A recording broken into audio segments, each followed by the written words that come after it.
Lackluster launches, anti-consumer consoles, and predatory business practices. Those are but a few of the terrible topics which crop up in this video chatting about my 10 biggest video game disappointments. So let's have a good old moan, shall we? As I'm sure many of you will already be aware, I love Halo to death. It is the reason I first bought an Xbox, and over the years I dread to think about how much time I've spent playing the series. To give you some idea, I'm not a huge fan of Halo Infinite, and nonetheless I still have 500 or so hours playtime logged across its campaign and multiplayer. Saying that out loud, I don't feel great about that either. My point is, I played every Halo extensively for many years, and so what I'm about to say isn't hyperbole and is based off a great deal of experience. Halo, since Bungie departed the series, has generally been an absolute disaster. In fairness, the outlook wasn't actually altogether terrible in the early post-Bungie years. Halo 4 343 Industries made an outing was a solid effort that may not have felt as much like a Halo title as it should have done in gameplay terms, but its visuals were excellent, it was generally a solid product, and its story was intriguing, if at times a little overly complex. That was as good as it's ever been, and that was 11 years ago. Since then we've had Halo 5, which was pretty awful, and Halo Infinite, which was frustratingly middling, and it's long since felt like disappointment is always guaranteed to be on the menu.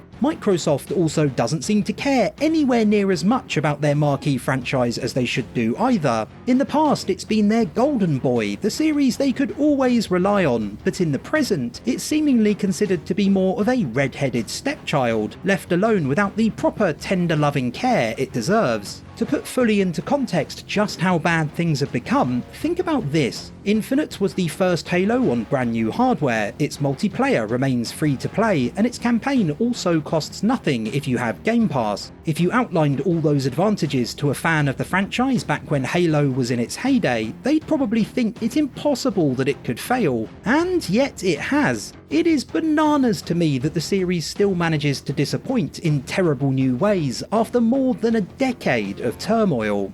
On the topic of games with Infinite in the title, I think this next one might be particularly controversial. I was very disappointed by how BioShock Infinite turned out. Everything began so well. The cryptic conversation between the Lutesses on the boat, the ascent to Columbia, and the strange monument come scientific compound housing a woman with astonishing powers. Its story is a very intriguing proposition right from the off. If you'd played the original BioShock, you might have thought it was a touch derivative in places, but it generally did a brilliant job of building suspense while bedding you into the world and introducing you to its mechanics. Unfortunately, much of what followed was hugely underwhelming, and it was all the fault of Infinite's gameplay trailers. I highly recommend you check them out, as other than their graphics, they still look like they'd make pretty wonderful games today. The environments were expansive and skylines gave you a ton of freedom to move around them, NPCs were dynamic and reacted to your actions, and companion Elizabeth opened up a vast array of combat options. Columbia itself also felt like an exceptionally unsettling city too, a place where you could never quite be sure who or what might confront you round each and every corner. The BioShock Infinite we ended up getting lacks so much of what I've just described. It was by no means a bad game. In fact, by most metrics it was a terrific game, but for someone like me who was so captivated by the pre-release material, it simply didn't come anywhere close to cutting the mustard.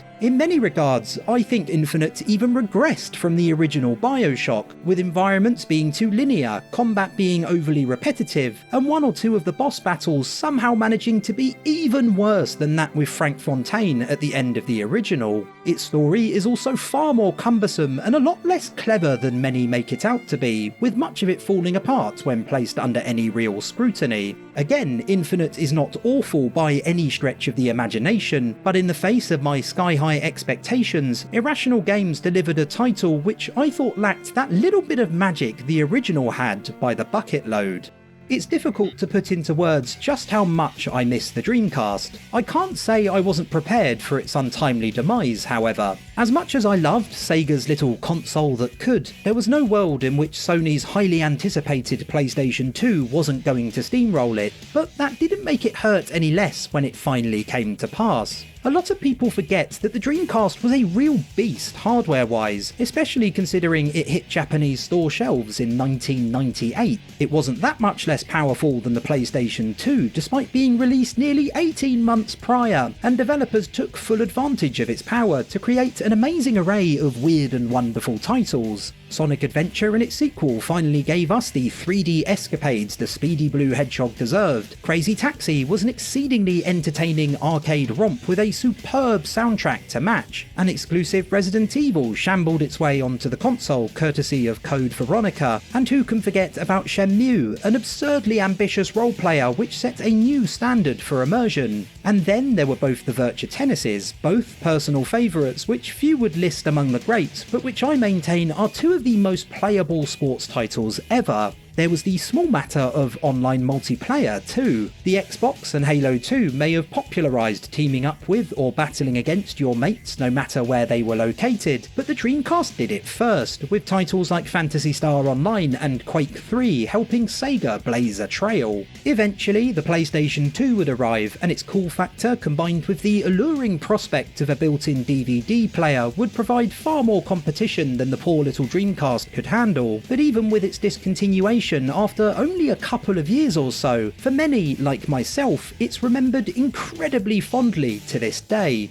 Resident Evil and its sequels were the games of my childhood, and it was the series I was most fanatical about by a country mile, even if at 9 years old I shouldn't really have been playing them. Nevertheless, play them I did, and out of the PlayStation's 3 mainline Resident Evil titles, there was one I was particularly enamoured with, and that was Resident Evil 3. It was trouser-soilingly frightening thanks to the terrifying presence of Nemesis, making the game so scary that young Ben could barely get through more than an hour or two of 3 without it all becoming a bit too much. Fast forward to 2019, when Resident Evil 2's remake achieved the holy grail of both being great and selling very well, and I was certain a remake of 3 was just around the corner. It was one of my most anticipated games of all time, and a year later it arrived, and then, after 4.5 hours, I was done with it, and I wasn't a very happy chappy at all. A short runtime is not necessarily a bad thing, granted. Resident Evil has always been a series ripe for sub 2 or 3 hour runs, but on a first playthrough it's not great, especially when it's symptomatic of Remake's biggest problem, its ridiculous, infuriating streamlining. In the original, there was plenty of build-up to the reveal of Nemesis, but not in the remake. That happens almost immediately. In the original, there were multiple segments of the city you were left to explore while living in constant fear of being jumped by Nemesis, but not in the remake. There's one short section and that's your lot. In the original, there was a choice-based mechanic which regularly changed how events played out, combined with a staggering amount of randomization, but not in the remake. It's basically exactly the same every time, save a few difficulty-dependent changes. Practically everything which made the original so unique, even within its own series, had been stripped away, replaced by linearity and an overwhelming sense that Capcom had rushed the game for no good reason. Like one of Resident Evil's very own zombies, 3's remake had been revived only to take on a hideous new form, and it's a disappointment I'm not entirely sure I'll ever get over.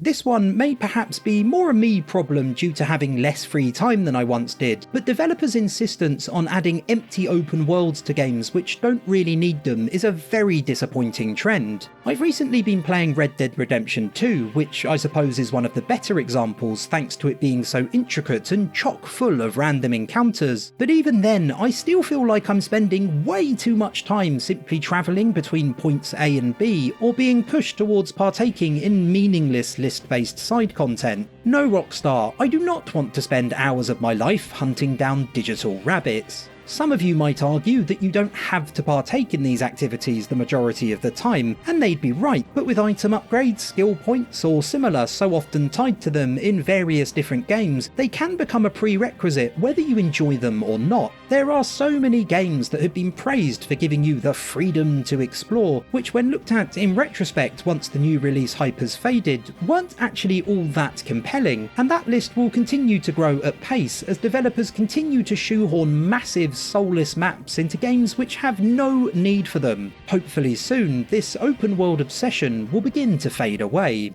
If you're a little bit older, like me, you'll recall a time when the release of a Half-Life title ushered in a fundamental shift in what could be expected from a shooter, or even video games in general. Half-Life changed things in so many ways, with its biggest innovation in my eyes being the way it used NPCs, scripted events and set pieces to add a layer of realism to its world that was unparalleled. Half-Life 2's biggest contribution, besides its jaw-dropping graphics, was its physics system, which among many other things allowed you to stack boxes to create new paths for yourself or use objects in the environment as weapons. Even Half-Life 2's episodes were somewhat pioneering in that there were no other series close to as popular which had attempted such an ambitious release schedule. As we all know, it didn't really pan out, but hey, the idea was pretty novel at least. Half-Life 2 Episode 2 came out in 2007, and up until fairly recently, we'd had nothing since. Half-Life Alyx ended the drought, but unfortunately I'm yet to play it, as VR is not something which interests me all that much at present. So for me, and the majority who do not want or cannot afford a VR headset, the wait continues. I really truly thought we'd have a Half-Life 3 by now, but honestly it feels like we're no closer than we were back when Valve was a much more active developer. By the time Episode 2 reached its conclusion, I figured we'd have a year to 18 months to wait before the next instalment, so to still not have anything new outside the realm of VR so far into the future is hugely disappointing. I feel at this point like I've almost forgotten about Freeman. When my parents bought me a PlayStation back in the mid-90s, I fell completely head over heels in love with it, and from that point onwards, I couldn't see myself ever owning a competitor's console. In 2001, I was lucky enough to get a PlayStation 2 on launch day, and once again, I was smitten. But then I played Halo Combat Evolved at a friend's house, and I knew straight away that I had to get myself an Xbox too. I've owned every generation of Xbox since, and I've always loved how ahead of the curve Microsoft has been on so many fronts. Think online multiplayer and general online infrastructure, for example. With that being the case, I was very excited to see how Microsoft would build on the success of the Xbox 360, a console I think on balance had a better 7th generation than the PlayStation 3 did, other than the red light of death, of course. The announcement of its follow-up, the Xbox One, will go down as one of the most monumental balls-ups in business. A focus on TV and sports, Kinect bundled by default, less powerful hardware for a higher price, and the requirement of an internet connection to play games. Those were the four horsemen of the Xbox One apocalypse. Sony was still recovering from some decent blows landed on them by Microsoft during the previous generation of consoles, but they suddenly found themselves able to go back on the offensive. They mercilessly took the mickey out of their competitor, and rightly so. The nail in the coffin for me was hearing Don Matrick, then head of Xbox, recommend the Xbox 360 to those who couldn't be online at all times or weren't able to be. And fortunately we have a product for people who aren't able to get some form of connectivity. It's called Xbox 360. It was all desperately anti-consumer. Once the young, plucky upstart in the industry, Microsoft suddenly began to look extraordinarily out of touch, and I personally decided that a PlayStation 4 was the better choice. Microsoft didn't just shoot themselves in the foot, they shot themselves in the face, from point-blank range, with a rocket launcher, and as hilarious as their meltdown was, I found it hard not to feel extremely disheartened by it too. What do you get when you cross a visionary video game developer, a legendary manga artist, and a master filmmaker? Absolutely naff all, as it turns out. Silent Hills really did have everything going for it, with Hideo Kojima, Junji Ito and Guillermo del Toro set to team up to create a threesome of almost unimaginable talent and massive amounts of hype generated for the game thanks to a genius marketing move. A demo of a horror game called PT was announced at Gamescom 2014 and released the same day, with the gaming community then banding together to figure out how to reach its end, with a trailer for Silent Hills starring Norman Reedus being the eventual prize. PT, short for playable teaser, although pretty terrifying, would also be apt. Wasn't memorable simply because of its concluding announcement, it was a remarkable achievement in its own right. Spending the majority of its runtime traversing two hallways repeatedly might not sound like much fun, but I'm going to go out on a limb here and say it's the most frightened I've been by a video game during my entire adult life. I've spoken about how brilliant it is before, hit the card on screen now to check that out, and I'd even go so far as to say that I think it was one of the best games, or sort of games, of the 8th generation of consoles, even when taking into account its length. The final trailer, released before the project was eventually cancelled, was excellent too, proving that conceptually the team had the ability to move beyond their initial success using the vengeful spirit haunting you trope.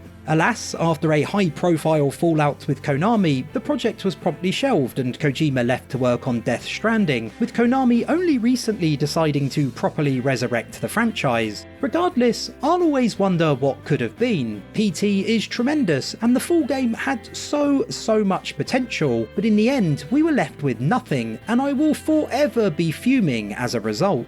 The Witcher 3 is one of my top 5 favourite games ever. Its gameplay I find only moderately entertaining, but when it comes to both quality and depth of writing, it makes most other games' narratives look about as complex as a child's colouring book. As many of you who stop by the channel regularly will know, first-person shooters are my bag, and so Cyberpunk 2077, a combination of The Witcher 3's unrivaled storytelling and my favourite genre, had me bouncing off the walls with excitement. Unfortunately, when Cyberpunk launched, it quickly became apparent it was a real dog's dinner. Sure, it looked rather lovely, and still does, and there were things here and there that tickled my pickle, but the majority of it was extraordinarily half-baked. I'd wager most of you have seen numerous videos of police appearing from thin air, cars falling through the map, or NPCs T-posing, and so many more besides that were so prevalent in the weeks and months following the game's release. During its early days especially, Cyberpunk was an omnishambles of gargantuan proportions, and what's worse, I was barely even able to get a taster of the terribleness myself thanks to its lofty hardware requirements. In the present, the majority of its glaring issues have mostly been fixed, and playing it with all the bells and whistles cranked up is a sight to behold, but to this day I find it hard to rid myself of the sour taste Cyberpunk's launch left me with. I expected filet mignon and was instead served a festering piece of 2-week-old trout.